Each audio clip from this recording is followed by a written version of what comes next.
Yeah. Oh, got it.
All right, so basically I've got a collection of twiggy stoves here. I'm going to show you what I've got. And then I'm actually going to cook some chicken with this, and we'll see. I've got a caldera cone here. This thing comes with this ultra lightweight plastic container, which you can use to put your sticks in and whatnot. And again, this thing is a beast. You know, the BTUs are just over the top. It kind of creates like an explosion of heat inside of here. But you put it together like this, just like that. Okay, and then, you know, you put your pot, you know, you do something like that. Put your pot on top of the cone. I've got an even fancier caldera cone here called the tie-try system. Okay, but this tie-try system basically is a hot mess. It's a beast. The thing can actually kind of like start to explode. There's so much heat in here because the heat is gathering all along the sides of the pot and on the bottom of the pot. The heat isn't only directed to the bottom, it's directed to the sides because of the caldera cone. So you can see how many parts are in here. It is lightweight, it's titanium. A lot of people are saying that nobody has ever made a twiggy stove or a multi-fuel stove that's better than the Esbit. And I have it. So let me just show you what it looks like. It comes out like just like this, it's flat. Okay, just these little pieces. They're like, it's a little tricky to put together, but got it.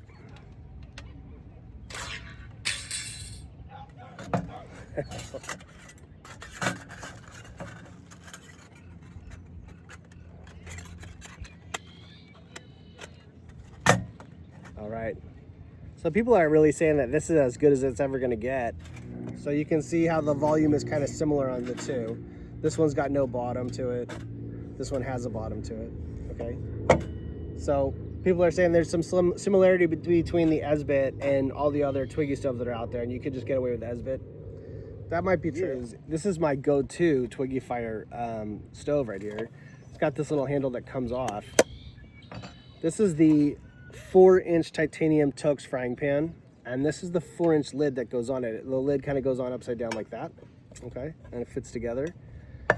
Basically, what I do is I put meat. I'll put some meat in the bottom of here. I'll cover that with water, and then I'll put the lid on, and then I put a Twiggy Fire on top. All right, so I've got everything I need here. I've got my barbecue pit, got the water, got some chicken, got the Eddy, got the 4-inch Tokes, got some fire starter, got some sticks, got a knife, I've got a lighter. All right. All right, so what we got here is we've got a little bit of fire starter for the video. Got my sticks on there. I've also put my sticks from home next to the fire because the drier the sticks are, the better they're gonna burn. All right. So I've got my fire starter in there. I'm just gonna light it up.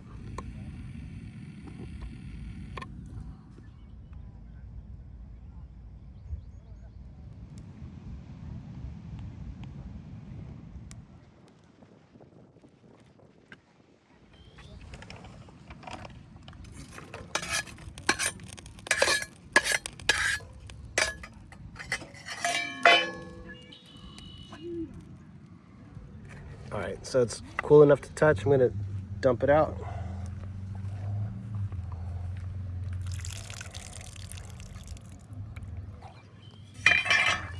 All right, the chicken is still a little bit raw, as you can see. All right, so there's the chicken in there.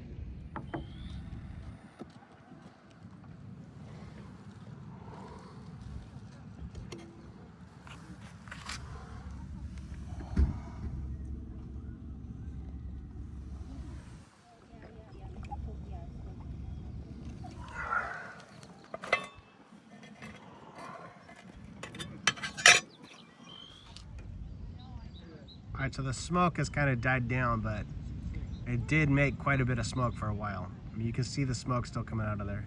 Okay, so luckily nobody complained, but it's kicking up enough smoke for a rock video.